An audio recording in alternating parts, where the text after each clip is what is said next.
Hitler Youth. In school, I hung my coat on a peg and took a seat near the back of the room. I didn't have any friends at school on purpose, so I sat alone. My class was all 13-year-old boys, 40 of us. No girls. They had school in an entirely different building. None of the boys were studying for the math test we had today because none of them cared. Almost all of them, like me, were in the Hitler Youth. We were all going to move from the young Volk, the junior Hitler Youth ranks, to the senior Hitler Youth squads in a year's time when we turned 14. At 18, we would graduate from the Hitler Youth into the Reichsland Service and work for free on a farm in the country for a year, and after that, we would join the Army or the Navy or the Air Force and fight in the war. What did we need to worry about math for? I tugged on the collar of my Hitler Youth uniform. I hated the thing. I felt like a traitor wearing it. But if you were a boy in Nazi Germany in 1943, you were in the Hitler Youth. It was a requirement. Some of the boys in class were in my Hitler Youth troop, but not all of them. The troops were arranged by neighborhood.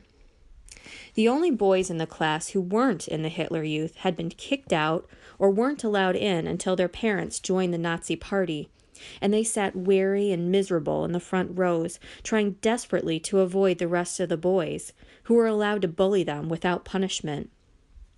If those poor boys didn't find a way to join the Hitler Youth before we graduated, they wouldn't have any kind of future in Nazi Germany. They would get drafted into the German army at the lowest ranks and sent to Russia to die in the snow. A boy stood by the desk next to me. I recognized him. His name was Fritz Brendler. He was new. He'd moved to Berlin only a few weeks ago. He was barely taller standing up than I was sitting down. The Hitler Youth uniform he wore was 2 sizes too big for him, and his legs and arms stuck out of it like the wooden stick limbs of a marionette. His nose was long and thin, his blonde hair cut so close he was almost bald, and his ears, the only parts of him that were regular-sized, looked so huge on his little head that they stuck out like the wings on a bomber. I could sense Fritz hoping I would turn and say hello, but I didn't.